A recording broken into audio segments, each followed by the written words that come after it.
Hello my dear students, welcome to my classroom. और आज का टॉपिक है हम लोग का परमाणु संरचना। तो देखिए परमाणु संरचना कैसे है, क्या है, उन सभी के बारे में हम डिस्कस करेंगे। तो परमाणु डेट मींस एटम, आप लोग अक्सर नाम सुनते होंगे एटम बॉम्ब का। आखिर उसके अंदर से क्या ऐसी चीज है जो वो बनता है, ठीक है, आखिर उसकी स्ट्रक्चर कैसे होती है, तो हम लोग इस तमाम सवालों पर डिस्कस करने वाले हैं।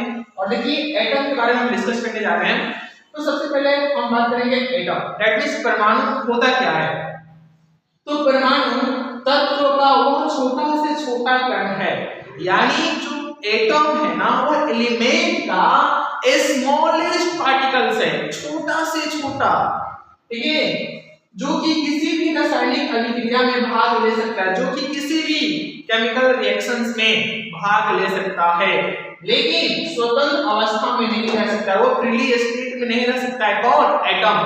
एटम कहता है कि मैं केमिकल रिएक्शन में भाग लूंगा लेकिन फ्रीली में हम एग्जिस्ट नहीं करेंगे, ठीक है, परंतु स्वतंत्र अवस्था में फ्रीली स्टेट में वह बिल्कुल एग्जिस्ट नहीं करेगा, यह एटम कहता है। नेक्स्ट जब हम अणु की बात करते हैं तो अणु जो होता है, मॉलिक्यूल जो है, वो कहता है कि तत्व तथा यौगिक का वह छोटा से छोटा कण, ये भी स्मॉलेस्ट पार्टिकल्स, इसका तत्व तथा यौगिक का एलिमेंट एंड कंपाउंड का वह छोटा से छोटा कण जो स्वतंत्र अवस्था में रह सकता है वह अणु कहलाता है। तो डिफरेंस क्या होते हैं?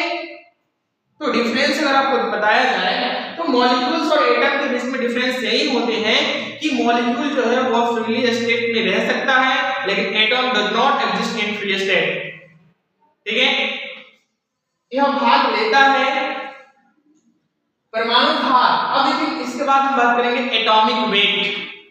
हर किसी के पास अपना कुछ वेट होता है, हर एक एलिमेंट के पास, तो आखिर उसका क्या होता है एटॉमिक वेट जानिए। परमाणु भार क्या होता है? तो कहता है कि किसी तत्व का परमाणु भार वह संख्या है, एटॉमिक वेट एक प्रकार का नंबर है जो कि हमें यह दिखाता है कि तत्व का एक परमाणु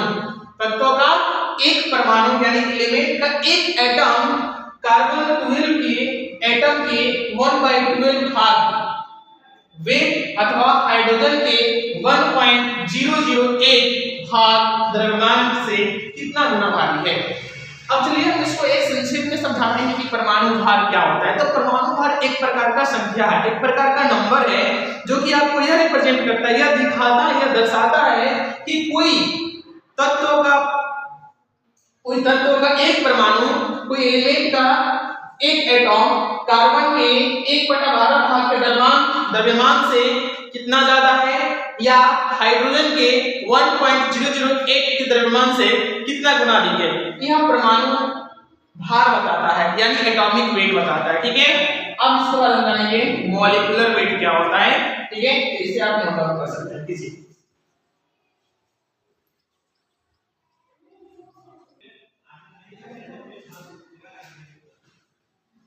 देखिए नेक्स्ट टॉपिक था अणु भार, मॉलिक्यूलर वेट।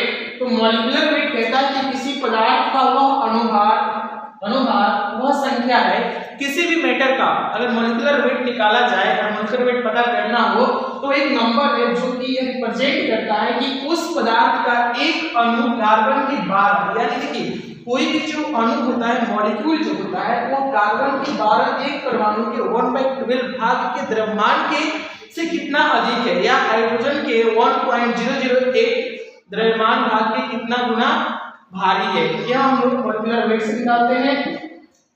जैसे कि आप देख सकते हैं अणुभार मॉलिक्यूलर वेट, ठीक से किसी पदार्थ का अणुभार वह संख्या है जो प्रदर्शित करती है कि उस पदार्थ का एक अणु कार्बन के 12 परमाणु के 1/12 भाग से कितना गुना भारी है।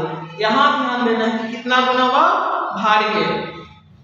अगर मोल कंसेप्ट की बात किया जाए, मोल धारणा की, तो कहता है कि एक मोल किसी भी निश्चित सूत्र वाले पदार्थ की वही राशि है। मोल कंसेप्ट एक प्रकार की राशि है, एक क्वांटिटी है। अब वो कैसे काम करते हैं, देखिए, जिसमें इस पदार्थ की इकाई सूत्र की संख्या उतनी ही है जितना शुद्ध कार्बन यानी C12 आइसोटोप। तो देखिए आइसोटोप यहाँ क्या है मैं डिस्कस अभी नहीं करूंगा, इसके लिए मैं अलग क्लास में आइसोटोप आइसोबार क्या होते हैं।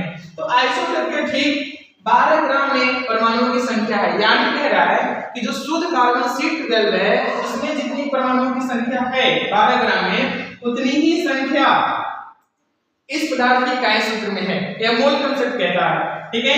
मोल इकाई का मान 6.022 × 10⁻23 होता है। अगर मोल इकाई की बात करें, यूनिट्स ऑफ मोल की बात करें, तो इसकी जो वैल्यू होती है 6.022 × 10⁻23 होती है।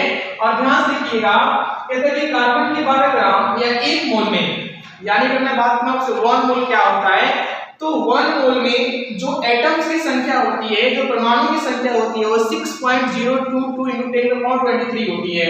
अब देखिए इसी नंबर को, जो नंबर है 6.022 × 10⁻23, इस नंबर को हम लोग एवोगाड्रो नंबर कहते हैं, यानी एवोगाड्रो संख्या कहते हैं, ठीक है।